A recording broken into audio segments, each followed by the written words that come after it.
10 rock bands, 10 arguments, and in every single one of them, the band came within inches of walking out the door and never coming back.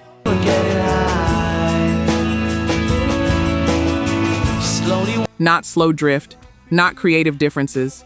One fight, one night, one sentence somebody couldn't take back.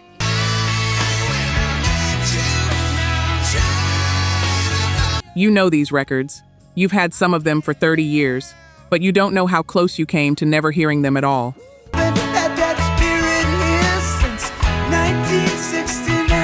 Number 10, the Kinks.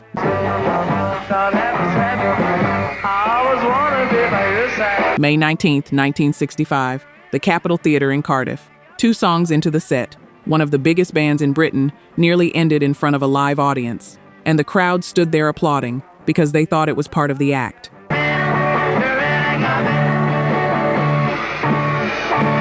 Here's the setup. They were 3 weeks into a brutal UK tour. 2 shows a day, 6 days a week, meant to sharpen them up before their first American run.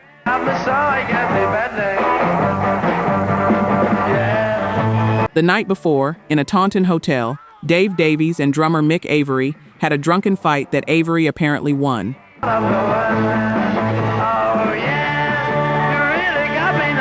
They kept the 2 of them apart all the next day. It didn't help. They open with "You Really Got Me," crowd screaming, and then, during the second number, "Beautiful Delilah," Dave insults Avory and kicks over his drum kit.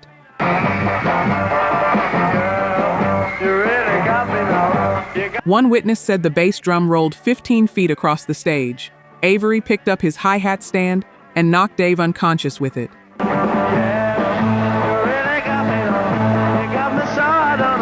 Stay with me, because this is where it stops being a rock and roll story. Dave was rushed to Cardiff Royal Infirmary and took 16 stitches.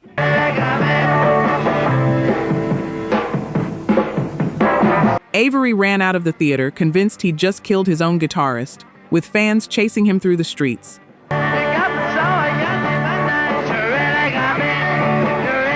Police wanted to charge him with attempted murder. The Walker brothers had to play the last 4 dates of the tour in the Kinks' place.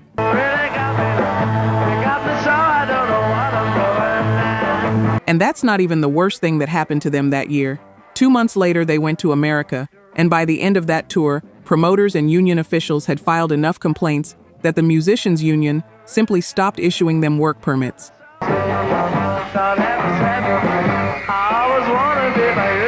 4 years, locked out. Ray Davies said later that the band took the best years of the band's career, and by the time they got back in 1969, the Woodstock generation had arrived, and the Kinks were nearly forgotten.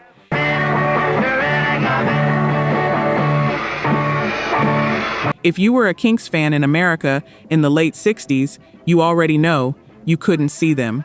You could only hear them. That's a strange kind of love for a band.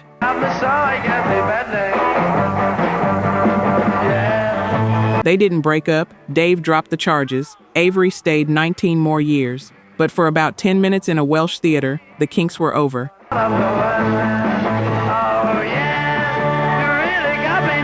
Number 9, The Who.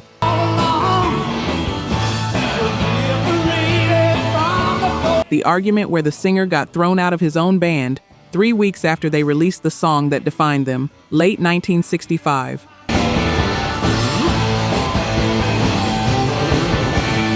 My Generation comes out on October 29th, and they're supposed to be in full touring mode behind it, but the wheels are coming off.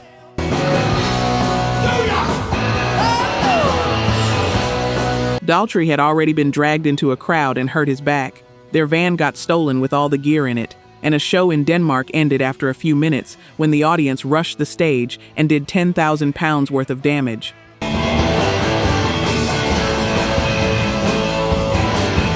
Roger Daltrey wasn't taking pills. The other 3 were.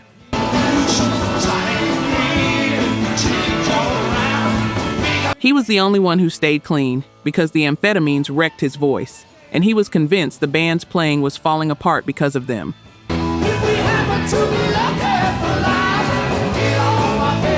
So on that Danish tour, after a particularly sloppy Keith Moon performance, Daltrey walks off, finds Moon's stash, and flushes the whole thing down the toilet.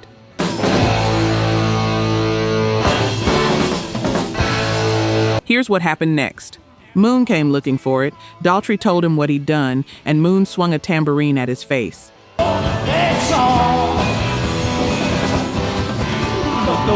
Daltrey put him on the floor with a bloody nose. He said later it took about 5 people to pull him off, and that it wasn't hate, it was that he loved the band so much and thought those pills were destroying it. And the band fired him. Not Moon, him.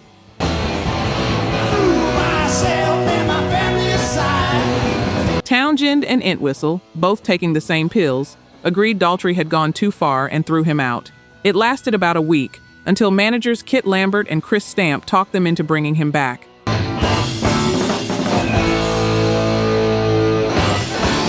Daltrey's condition for returning was simple: no drugs before a show. And honestly, I think he was right, and I know that's not a popular position.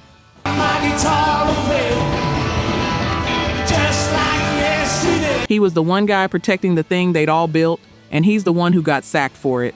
I'd love to know where you land on that.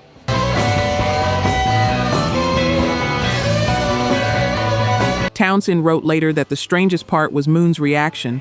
Instead of being humiliated, he seemed to sober up for a while.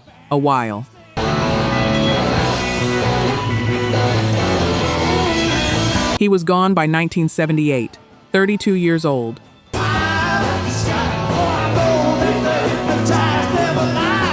Let's look at the numbers. Only 9% of you are actually subscribed. Honestly, that's tough to see. Our team spends days hunting down archives and verifying every single fact just to tell these stories right. If you've made it this far into the video, you're clearly part of the community, so please hit subscribe. It costs nothing and helps us immensely. Now, for those already subscribed, very few of you have made the jump to our membership, and that's a hard pill to swallow because you're the ones who know our value best. If this channel has moved you or inspired you, consider joining. It's the price of one coffee, but it's the literal fuel for this channel. Let's keep this alive together. Back to the story. Number 8, the Beatles.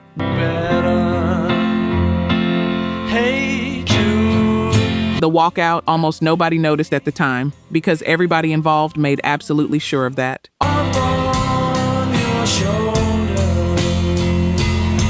August 22nd, 1968, Abbey Road, Studio 2. The session's booked for 7 in the evening and won't finish until 4:45 the next morning.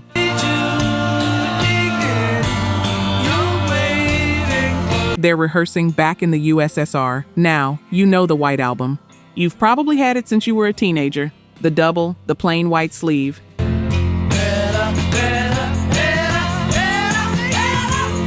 What you might not know is that it was made during the worst stretch of their entire time together. They'd come back from India, and instead of peace, they got separate studios, separate songs, and a lot of silence.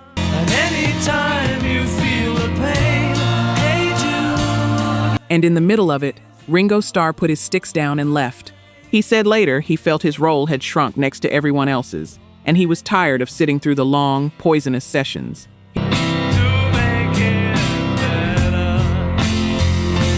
Here's the thing. The other 3 just kept working. McCartney sat down behind the kit and played the drums on Back in the U.S.S.R. and Dear Prudence.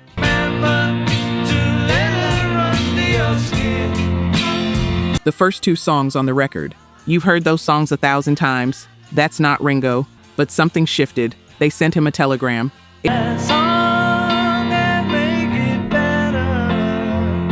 It told him he was the best rock and roll drummer in the world, that they wanted him home, that they loved him.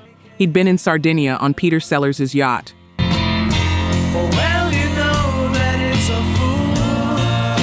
He came back on September 3rd, and George had Mal Evans cover the entire drum kit in flowers.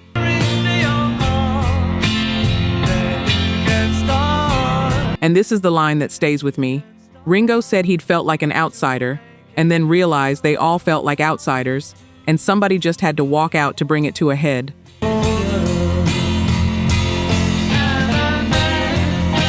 2 weeks. That's all it took, and it wasn't the last one. Harrison walked out for 5 days during the Get Back rehearsals a few months later.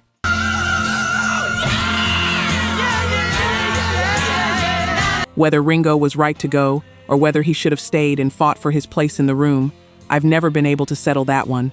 I'll let you decide.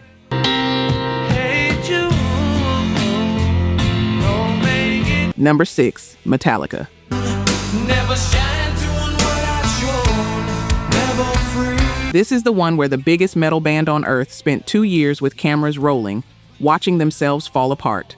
A tired man, they see no longer care. January 17th, 2001.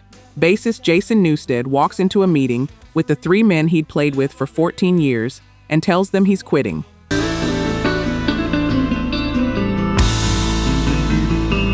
The argument underneath it sounds almost small when you say it out loud. Newsted wanted a year off to work on his side band, Echo Brain.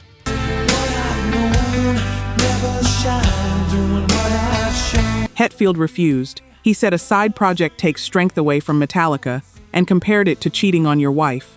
Newsted pointed out that Hetfield had played on other people's records himself.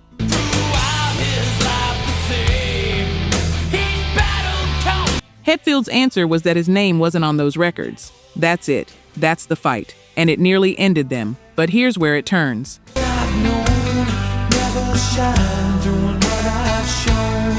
Hetfield told Metal Hammer that after Jason left, the music wasn't what it should have been. And as they dug into why he'd gone, it stirred up so much that Hetfield decided to check himself into rehab.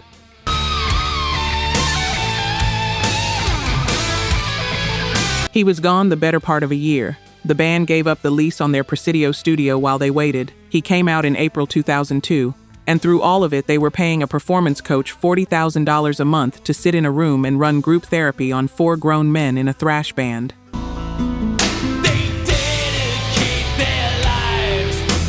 I know how that sounds. It sounded ridiculous to a lot of people at the time too, but listen to what Lars Ulrich said about it 2 decades later.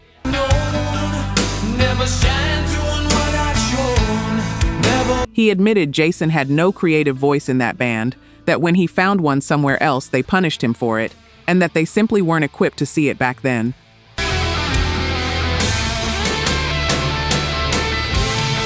Hetfield's own version was that his way of showing love was to hold on so tight he'd choke it.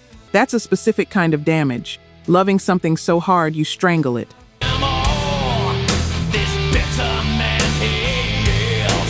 And it took losing a member and a year in treatment before anybody in that room could say it out loud.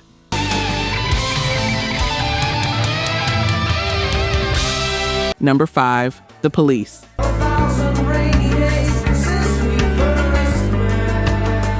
The biggest band in the world, making the biggest song of the decade, in a room where 2 of them could barely stand to be. 1,000 times a day, ask her if she'll marry me. Winter of 1982 into 1983. Sessions at AR Studios on Montserrat, December through February.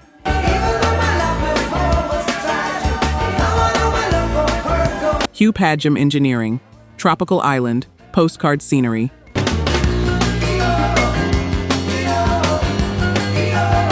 And by the time they got there, Misery was the default setting. Andy Summers and Stuart Copeland increasingly felt like session players inside their own band.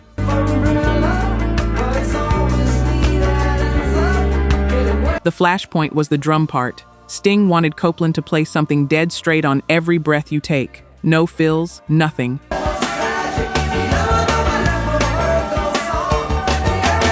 Padgham said that was the complete opposite of everything Copeland was as a drummer. Arguments about arrangements, sequencing, sounds, lyrics turned verbal.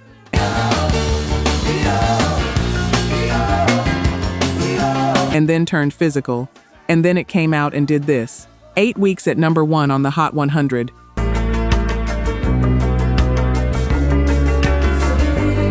The only chart topper the band ever had. And 4 weeks at the top in Britain.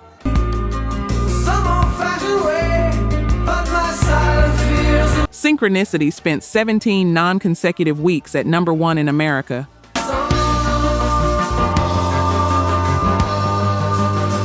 By 2019, BMI recognized it as the most played song in radio history.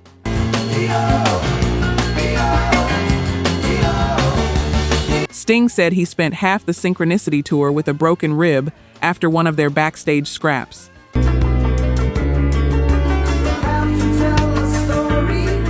And here's the twist I didn't expect when I started digging.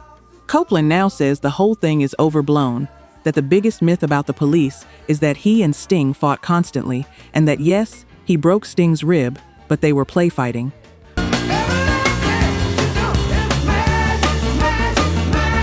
What he will say is that the bond wasn't strong enough to make recording together easy. So which is it? The most successful record of their lives came out of a room two men couldn't share.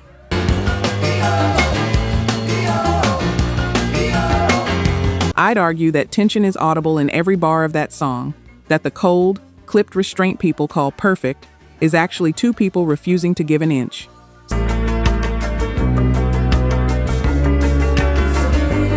Some of you are going to tell me I'm reaching, and 42 years after it came out, Summers and Copeland sued Sting in London's High Court, claiming they should be credited and paid as writers on it. Some arguments never actually end, they just find a courtroom.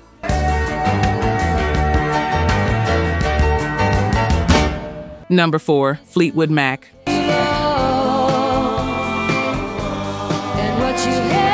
August 7th, 1987. Not a stage, not a studio, a living room.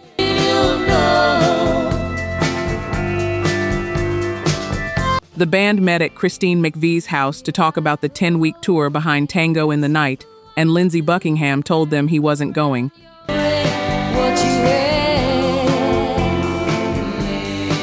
Understand what he'd just done. He'd produced that record. It was the last album this lineup would ever make together.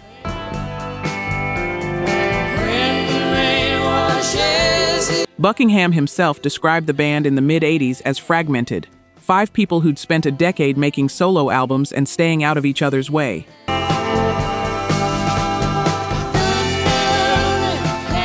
And when he said no, Stevie Nicks came across the room at him. Here's her own account. She said that when Lindsey told them he wasn't going, she got up, ran across the room, and tried to strangle him, and then he chased her out of the house through Christine's driveway, and they had a huge fight in it.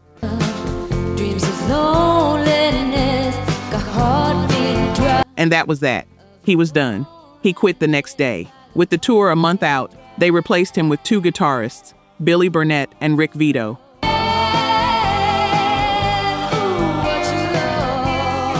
The Shake the Cage tour opened September 30th in Kansas City. First Fleetwood Mac tour without him since 1974.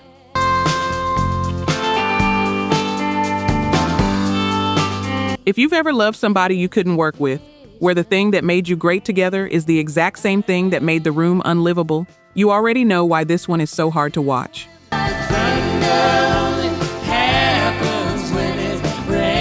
These two had been a couple, then they were a band, then they were a business, and every version came with its own set of scars.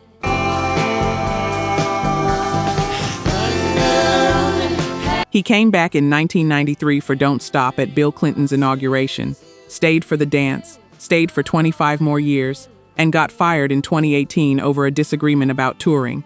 Same argument, 31 years apart, nobody ever solved it.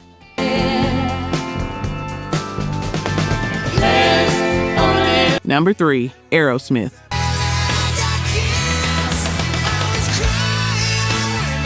The single stupidest argument on this entire list, and it cost 5 years. July 28, 1979, Cleveland Stadium.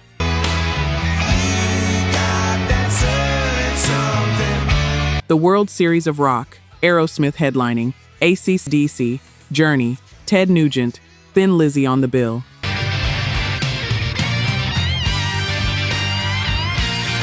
Their own set that night was lackluster and tense. Tyler couldn't hold on to lyrics. Perry sounded like he was playing on a different planet.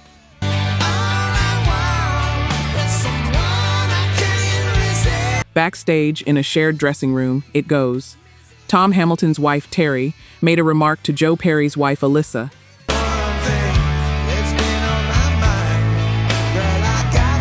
Alyssa threw a glass of milk at her, and the two of them went at it. Tom and Joe went to pull them apart, and Steve and Tyler started shouting at the two men to get their wives under control. A glass of milk.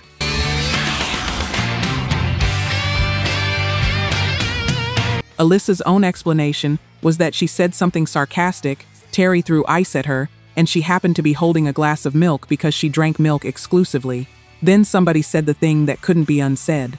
Was the killing kind. Listen. Perry said maybe he should leave the band then. Tyler told him maybe he should, and Perry walked out and didn't play with Aerosmith again until 1984.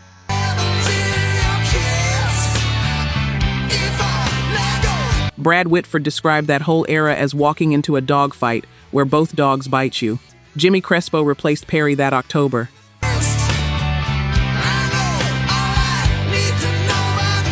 Whitford left in 1981 for his own project. Both of them came back in the spring of 1984.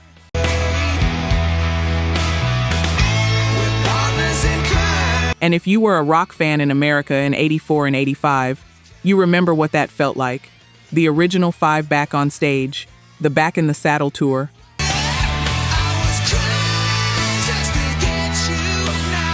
That whole strange feeling of a band you'd written off walking back into the room.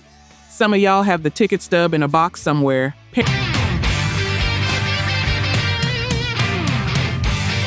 Perry's own verdict, years later, was that even if the milk had never been thrown, the same thing would have happened, maybe. But it's a hell of a thing to lose 5 years of your life to a dressing room.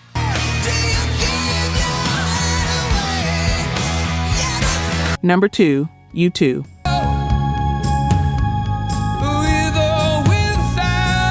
This is the one where the argument didn't destroy the band. It wrote their best song. October 3rd, 1990.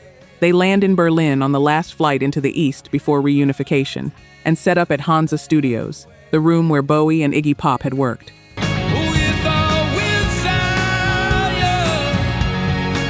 They'd arrived on the eve of a country putting itself back together, expecting to be inspired.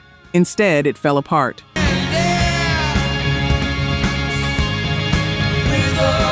The sessions were full of conflict, arguments over musical direction, arguments over whether anything they were making was any good.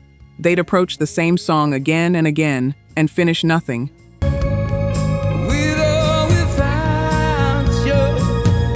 You have to remember where they were. The Joshua Tree had made them enormous, and Rattle and Hum had gotten them mocked for it. Bono wanted dance music, industrial noise, something European and cold. Not everybody in that room agreed.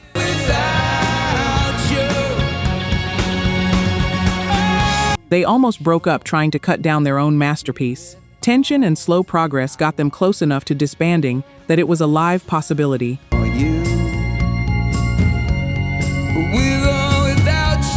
And then this happened. They were stuck on an early version of what became Mysterious Ways. Another fractious argument was going on.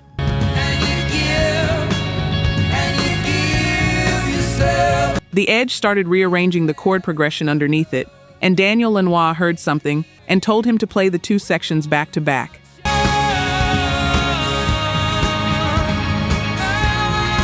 The Edge said suddenly something very powerful was happening in the room. That's 1. Number 10 on the Hot 100, number 1 on the modern rock chart, number 7 in Britain. All right, check it out. The director of their own documentary said flatly that writing that song saved the band.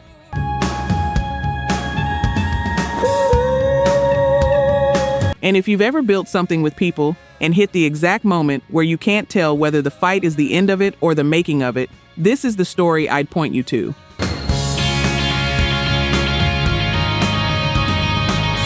Because both were true at once, in the same room, on the same afternoon.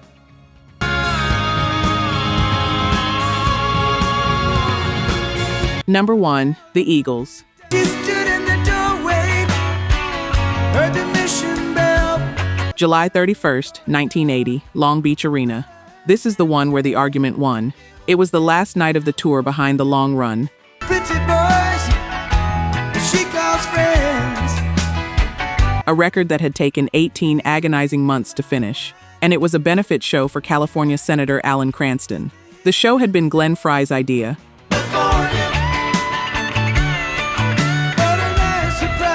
Don Felder didn't want the band anywhere near politics. The whole thing detonates over 4 words. Felder meets the senator and his wife before the show, says "nice to meet you," and mutters, "I guess," as they walk away. This could be hell. Then she lit up a candle. Frey hears it and smashes the beer bottle he's holding against the wall. Now hold that in your head and picture what the audience saw. Her mind is differently twisted. 6 guys in the biggest American band of the decade, singing beautiful harmony. Felder wrote that during Best of My Love. Such a lovely place, such a lovely place, such a lovely face. Frey came over and told him he was going to beat him up as soon as they got off the stage. They spent the rest of the show hissing at each other under their breath. They stab it with their stealing knives, but they just can't kill. And the sound crew got so nervous the crowd would hear it that they started pulling Frey's microphone down between his vocals. And she showed me the way. They were Felder said Frey came over after every single song to rant and to tell him how many songs were left before the fight. some debts to forget. So I called him the captain. 3 more, pal. Get ready. Frey's version. They're out there singing Best of My Love, and inside both of them are thinking they're going to kill the other one when it's over. That, he said, was when he knew he had to get out. On ice, and she said, we're all just prisoners here. The show ended. Felder smashed a Takamine acoustic backstage against a concrete column and left. A few days later, he'd cooled off, and the phone rang. It was producer Bill Simchick. Welcome to the Hotel California. Felder asked what the schedule was. There was a pause, and Simchick told him there was no band at this time. To the Hotel California. They didn't stand on a stage together again until 1994, 14 years. Over, I guess,